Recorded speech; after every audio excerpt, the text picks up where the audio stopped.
Assalamualaikum warahmatullahi wabarakatuh. Perkenalkan, nama saya Samsul Kahoro. Dan saya Detya Mariani. Kami mahasiswa farmasi Universitas Tadulako. Kami ingin menjelaskan tentang kasus penyalahgunaan tramadol oleh artis berinisial LL dan hubungan sifat fisikokimia tramadol dengan aktivitas biologisnya dalam tubuh. Pertama-tama saya akan menjelaskan salah satu kasus penyalahgunaan narkotika yaitu tramadol oleh artis berinisial LL. Dilansir dari Kompas TV, selebriti Instagram atau selebgram ini ditangkap polisi terkait penyalahgunaan narkoba di apartemen Tamrin City, Jakarta Pusat pada Selasa, 11 Februari 2020. Ada dua jenis obat di tas dari LL, tramadol dan Riklona. Ini adalah obat penenang yang masuk ke dalam golongan psikotropika. LL diamankan bersama ketiga rekannya yang berinisial H, D, dan M.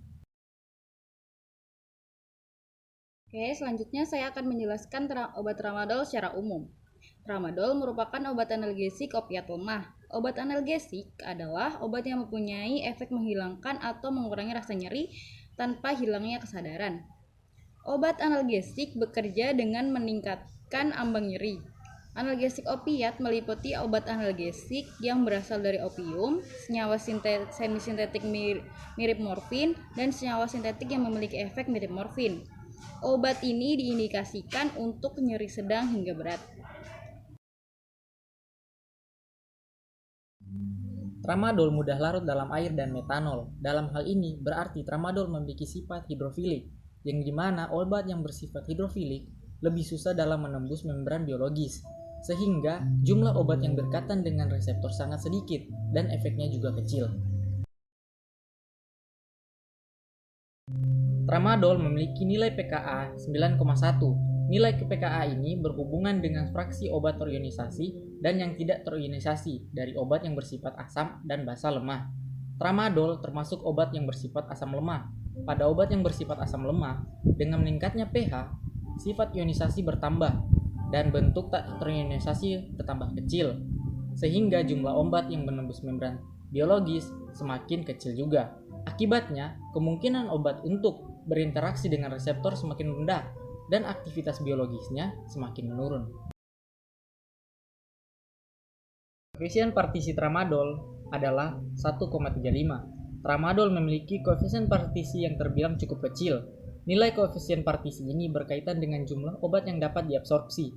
Semakin kecil nilai koefisien partisi, maka semakin sedikit juga jumlah obat yang dapat diabsorpsi.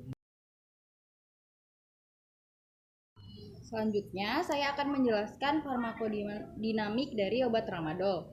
Tramadol itu mempunyai dua mekanisme yang berbeda pada manajemen nyeri, yang keduanya bekerja secara sinergis, yaitu sebagai agonis opioid yang lemah dan penghambat pengambilan kembali monoamin neurotransmitter.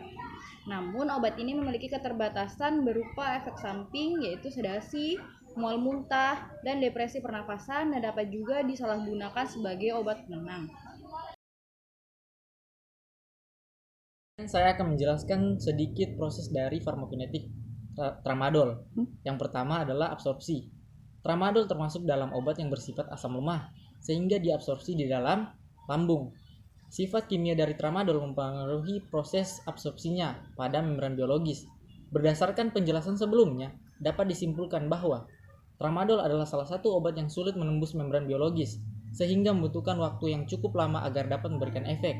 Hal ini dibuktikan dengan onsetnya yang berkisar antara 1 jam. Selanjutnya adalah proses distribusi.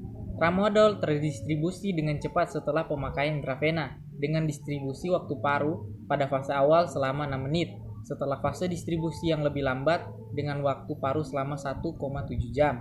Volume distribusi menyusul pemakaian secara oral dan intravena pada relawan muda yang sehat sebesar 360 dan 203 liter secara berturut-turut, yang menunjukkan bahwa tramadol memiliki afinitas jaringan yang tinggi. Peningkatan protein plasma sebanyak 20%. Tramadol memiliki atau memasuki plasenta dengan konsentrasi serum dan umbilical vein atau pusar yang menjadi 80% pada maternal vein. Selanjutnya, metabolisme. Tramadol mengalami metabolisme hepatik. 20% mengalami metabolisme di dalam hati dengan hampir 85% dosis oral yang metabolisir pada relawan muda yang sehat. Hanya satu metabolit O-demetil tramadol yang secara farmakologis aktif dan memberikan efek 6 kali lebih kuat daripada bentuk aslinya. Di dalam hati, tramadol dimetabolisme oleh enzim CYP450 dan mengalami reaksi metilasi menjadi O-demetil tramadol, N-demetil tramadol, N,N-didemetil tramadol, N,O-didemetil tramadol, dan NNO-tridemetil tramadol.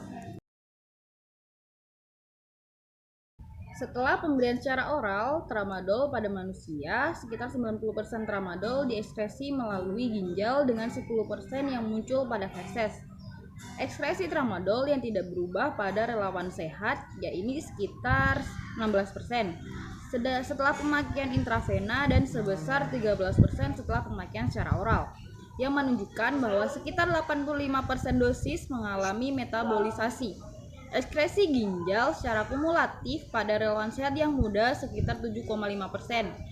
Hanya 0,1% dosis tramadol didapati diekskresi pada ASI wanita, suatu jumlah yang tidak mungkin menghasilkan efek signifikan pada bayi.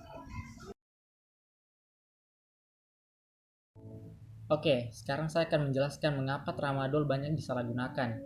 Pertama, penggunaan tramadol harus atas anjuran dan resep dokter.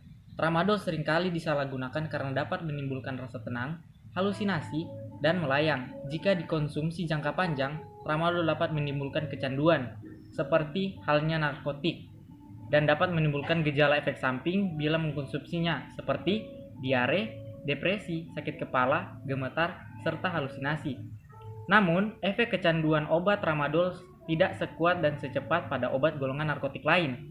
Hal ini menyebabkan naiknya popularitas obat berbahaya jenis tramadol ini, yaitu dengan cara penjualan dan pembelian obat ini terbilang mudah. Tinggal mendatangi rumah atau kios-kios kecil, maka bisa mendapatkan obat tersebut. Sehingga dengan kemudahan ini, obat tramadol dapat disalahgunakan dengan bebas. Sekian penjelasan dari kami, semoga apa yang kami sampaikan bisa bermanfaat bagi banyak orang. Pesan kami bagi generasi muda bangsa agar menjauhi narkotika, tidak baik, berdosa. Sekian, wassalamualaikum warahmatullahi wabarakatuh.